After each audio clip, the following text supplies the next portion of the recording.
वो ये मानने को ही तैयार नहीं है कि कहीं कोई गड़बड़ी इलेक्शन कमीशन से हो रही है।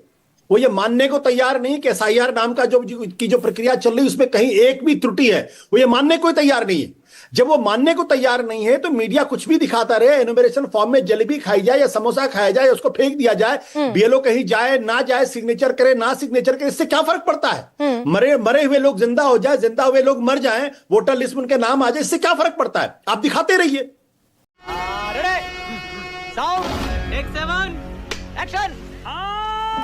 तो आज आप ही से शुरू कर रही हूं, पलट देती हूं आज इस पूरे क्रम को।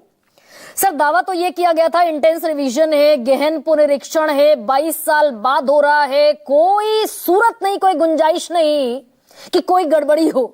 ये एब्सोल्यूट प्योरिफिकेशन है वोटर लिस्ट का। ये तो मरे हुए लोगों को वोटर लिस्ट में जोड़ दिया जिनका निधन हो गया। ये कैसा इंटेंस रिवीजन है सर? गरिमा जी, ये तो सुप्रीम कोर्ट को तय करना है। हाँ। क्योंकि मुझे जस्टिस सूर्यकांत की वो टिप्पणी याद है, जब पिछली बार सुनवाई हुई तो उन्होंने कहा था कि अगर 15 ऐसे केस ले आइए जो मरे हुए लोगों के नाम लिस्ट में है तो फिर मैं देखता हूं। तो जाहिर सी बात है 15 लोगों के नाम, अगर 15 जो आप लिस्ट दिखा रही हैं, जिस तरीके से आपके रिपोर्टर ने खबरें की, उससे तो ये साफ है कि 15 नहीं बल्कि बहुत ज्यादा लोग हैं। तो अब क्या बात कर रहे हैं? तो सुप्रीम कोर्ट को देखना है इस बारे में, क्योंकि इलेक्शन कमीशन तो ये ठाने बैठा हुआ है कि हमें तो किसी हाल में करना है। इलेक्शन कमीशन जैसे अभी वो बार बार वो लिस्ट निकाल कर रहा, कहीं किसी तरीके का कोई ऑब्जेक्शन नहीं है।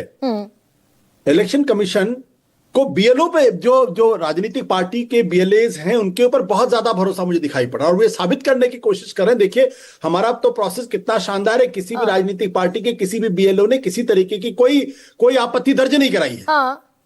लेकिन अपने बीएलओ पर ध्यान नहीं है क्या सर? अपने बीएलओ पर जो ध्यान देना चाहिए, जो लोग कह रहे हैं कि घर आए ही नहीं, दस्तावेज लिए ही नहीं, अपने आप जमा कर दिया, उस पर पहला ध्यान होना चाहिए था। देखिए ये तो मुझे लगता है, मैं माफ करें इलेक्शन कमीशन, मैं कड़े शब्दों का इस्तेमाल कर रहा हूं, ये दरअसल मिसलीड करने की कोशिश की जा रही है। ये बीएलए का काम नहीं है, ये बीएलओ का काम है, ये चुनाव आयोग का काम है। और अगर मीडिया में कोई खबर आई है तो उसका कॉग्निजेंस लेना चाहिए और उस पर कार्रवाई करनी चाहिए। लेकिन मैं बार बार पिछले कम से कम 1 महीने से ये बात देख रहा हूं कि जो चुनाव आयोग की तरफ से ये साबित करने की कोशिश की जा रही कि कहीं किसी तरीके की कोई गड़बड़ी नहीं है। तुम्हें शर्म है? कुछ शर्म आया है? वो विपक्ष की आवाज को सुनने के लिए तैयार तक नहीं है। और जो प्रेस रिलीज जारी करके जिस तरीके के स्टेटमेंट्स दिए जा रहे हैं, माफ करेंगे इलेक्शन कमीशन, लेकिन दरअसल वो एक राजनीतिक पार्टी जैसे प्रेस रिलीज जारी करती उस तरीके की बातें की जा रही हैं। ऐसा नहीं होना चाहिए। अगर एक भी शिकायत आती है तो उसको एड्रेस करना चाहिए।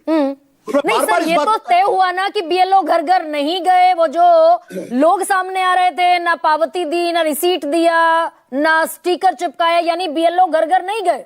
जो ग्राउंड रिपोर्ट किया मीडिया ने, that was truth. But election commission ने तो माना नहीं ना। गरिमा जी, हमारे आपके रिपोर्ट करने से क्या फायदा?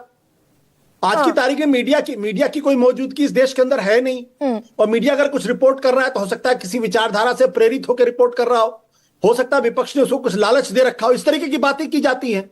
मैं ये कह रहा हूं कि अगर इलेक्शन कमीशन वाकई में अपनी जिम्मेदारी चाहता है, वाकई में वो चाहता है कि जो वोटर लिस्ट है वो शुद्ध हो, वो पाक साफ हो, तो जो मीडिया के अंदर जो रिपोर्ट्स आ रही है उसका कॉग्निजेंस तो लेना चाहिए कम से कम।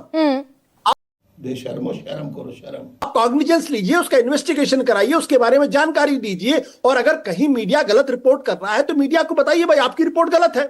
नहीं, सवाल ये भी है कि चुनाव आयोग के सामने, चुनाव आयोग को, भाई ये चुनाव आयोग ने प्रेस रिलीज सर जारी कर दिया अभी थोड़ी देर पहले, शिकायतें मिली 0। चुनाव आयोग को यह भी बताना चाहिए कि इन्यूमरेशन फॉर्म झारखंड में जलेबी की दुकान पर कैसे मिल गए थे। फिर गरिमा जी, फिर मैं अपनी बात को रिकॉर्ड कर रहा हूं। वो ये मानने को ही तैयार नहीं है कि कहीं कोई गड़बड़ी इलेक्शन कमीशन से हो रही है। वो ये मानने को तैयार नहीं कि एसआईआर नाम का जो प्रक्रिया चल रही है उसमें कहीं एक भी त्रुटि है। वो ये मानने को तैयार नहीं है। जब वो मानने को तैयार नहीं है तो मीडिया कुछ भी दिखाता रहे, एनुमरेशन फॉर्म में जलेबी खाई जाए या समोसा खाया जाए, उसको फेंक दिया जाए, बीएलओ कहीं जाए ना जाए, सिग्नेचर करे ना सिग्नेचर करे, इससे क्या फर्क पड़ता है? मरे हुए लोग जिंदा हो जाए, जिंदा हुए लोग मर जाएं, वोटर लिस्ट में उनके नाम आ जाए, इससे क्या फर्क पड़ता है? आप दिखाते रहिए, जनता माफ नहीं करेगी। मैं नहीं सर, ये फर्क पड़ना चाहिए भाई। मैं कहती हूँ किरण देवी झूठ बोल रही हैं, अभिनंदन झूठ बोल रहे हैं, ये जो ताती हैं, ये सब झूठ बोल रहे हैं। गिरिराज सिंह केंद्रीय मंत्री हैं, उनके भी रिश्तेदार कह रहे हैं कि यहां बीएलओ पहुंचा ही नहीं, मैं तो घर पर रहती हूं। तो हम आप क्या कर सकते हैं, आप बताइए जरा मुझे। आप तो मीडिया में हैं, आप रिपोर्ट दिखा सकते हैं। अगर उसका कॉग्निजेंस अगर सिस्टम लेने को तैयार नहीं है, अगर वो अड़ा हुआ कि जैसे जैसे चीजें चल रही वैसे ही चलना है, तो इसका मतलब यह कि लोकतंत्र के अंदर अब संस्थाओं की कोई जवाबदेही बची ही नहीं है। वो जो मन में आएंगे सो करेंगे और आपका काम चुपचाप उसको चुपचाप बर्दाश्त कर लेना। मैं जो बात बड़ी महत्वपूर्ण बात कहना चाहता हूं, वो महत्वपूर्ण बात इस बात को लेकर यह है कि इस देश के अंदर जो चुनाव होगा, चाहे विधानसभा का चुनाव हो, लोकसभा का चुनाव हो, पंचायत का चुनाव हो, अगर विपक्ष कोई सवाल खड़े कर रहा है तो विपक्ष के सवालों को एड्रेस किया जाएगा या नहीं किया जाएगा? क्या चुनाव विपक्ष के तमाम आपत्तियों के बावजूद इस देश के अंदर होंगे? और अगर ऐसे चुनाव हुए तो उस चुनाव की ऑथेंटिसिटी क्या होगी, उस चुनाव की लेजिटिमेसी क्या होगी, उस चुनाव के बारे में लोग सोचेंगे क्या? नहीं, उस पे यू आर राइट ब्रो। तो कहा जाता है अनुच्छेद 324 से संविधान का ये प्रोसेस कंडक्ट कराना, ये पूरी तरीके से कंट्रोल में है चुनाव आयोग के। बिल्कुल मैं आपकी बात से सहमत हूं। तो क्या चुनाव बिना विपक्ष के होगा क्या इस देश के अंदर? या विपक्ष कोई स्टेक होल्डर ही नहीं है क्या दुनिया में? जहां भी लोकतंत्र है, जहां भी सशक्त लोकतंत्र है, सबल लोकतंत्र है, वहां विपक्ष की बात मानी जाती है, विपक्ष को सुना जाता है, नहीं सुना जाता? ये तो जहां जब तानाशाही होती है, अधिनायकवाद होता है, और वहां ही विपक्ष नहीं होता। मीडिया की स्वतंत्रता किसी तानाशाही मुल्क में नहीं होती। भारत एक लोकतांत्रिक देश है, तो मीडिया अगर कोई रिपोर्ट दिखा रहा है, अगर 100 से ज्यादा सिफारिशें मिल रही हैं, लोग कैमरे पे आके बोल रहे हैं, तो इलेक्शन कमीशन को तो अब तक इसका कॉग्निजेंस ले लेना चाहिए, और जो जिस इलाकों से खबरें आई वहां के बीएलओ को तलब करना चाहिए। वहां का जो आप कुछ भी बोलो, ये नहीं सुनने वाला। कोई कार्रवाई नहीं, कोई कार्रवाई। 48 घंटे बीत गए, तकरीबन 48 घंटे।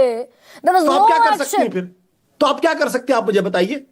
हम आप क्या कर सकते हैं? हम तो नागरिक हैं इस देश के भाई। अगर चंद बीएलओ ने, मैं सिर्फ ये कहती हूं कि अगर ये जहानाबाद में या अगर बेगूसराय में कुछ बीएलओ जो चुनाव आयोग ने अपॉइंट किए, उन्होंने गड़बड़ी की, उनको तलब कर ले, उन पर कार्रवाई करें।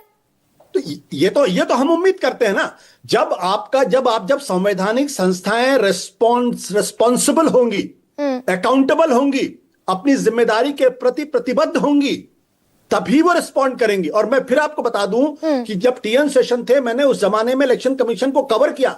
एक भी शिकायत आती थी, टीएन सेशन फौरन उसका कॉग्निजेंस लेते थे, रिस्पॉन्ड करते थे, और राजनीतिक पार्टियों के नेताओं की टांगे कांपा करती थी। सही पकड़े हैं। और उसके बाद आपने देखा जो कुछ उन्होंने कार्रवाई की, उसका क्या नतीजा हुआ इस देश के अंदर। पहले चुनाव होते थे तो खबर यह बनती थी कि 40% वोट पड़े, 40 लोग मरे, 25 घायल हो गए, बैलेट पेपर लूटे गए, और सैकड़ों जगह पे रिपोलिंग हुई। अब वो खबरें नहीं आती हैं। तो ये तब होता था जब वो कोई शिकायत आती थी, उसका कॉग्निजेंस लेते थे। वो लेते थे, एमएस गिल साहब लेते थे, लिंगडो साहब लेते थे, उसके बाद जो कई मूर्ति साहब थे, वो सारे लोग कॉग्निजेंस लेते थे। मैं देख रहा हूं पिछले कई सालों से इलेक्शन कमीशन कॉग्निजेंस ही नहीं लेता किसी बात का। आप शिकायत करते हैं, सर पटक के मर जाइए, कॉग्निजेंस नहीं लेगा। अब सर, ये जो 200 लोग जहानाबाद में मुसलमान बस्ती में काट दिए गए, जिनके नाम 200 लोगों के, अब ये मृत हैं इस बेस पे काटा गया, माइग्रेटेड है इसलिए काटा गया, अनट्रेसेबल है इसलिए काटा गया, या फिर 2 जगह लिस्टेड है इसलिए काटा गया, किसी को नहीं पता, किसी को नहीं मालूम है। तो ये बताना चाहिए ना उनको। भाई चलिए ठीक है, मैं ये मानता हूं कि मीडिया की आपकी रिपोर्ट पूरी गलत है, बट अगर इलेक्शन कमीशन आए, इन्वेस्टिगेशन कराए, बोले भाई आपने खबर दी थी 200 लोगों की, इस खबर में दम नहीं है, इस खबर में गलती है, हम लोगों ने चेक कर लिया, बाकी चीजें सही, इतना तो हक बनता है मीडिया की रिपोर्ट पर रिएक्शन होने का, रिस्पॉन्ड करने का। धनंजय गिरी, ठीक है सर, तुम चुल्लू भर पानी में जाके डूब के मर जाओ। अजय, चुनाव लड़ेंगे या नहीं लड़ेंगे? शिकायतें तो बहुत सारी हैं।